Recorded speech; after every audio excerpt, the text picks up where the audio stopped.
मेरे भाई झूठ नहीं बोलूंगा, खुद के दम पे नहीं, आप सारे भाइयों के दम पे आगे आया हूँ। मेरे भाई मेरे यार सारे नरे हथियार कारतूस मिलाकर 4-6 दोस्त हैं मेरे पास, पर जब साथ निकलते हैं तो लोग बोलते हैं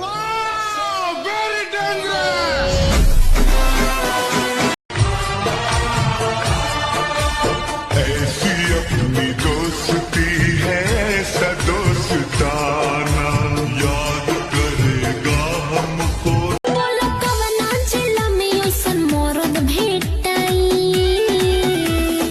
अच्छा सुना, रंगदारी के बात जदि कबो जे आई तो हमनी के नाम सबसे पहले। अरे सबे लोग हमरा से जलता, मतलब एकर इंच तो नाम हमार चलता चलता। कान्हा पर गो मछिया हो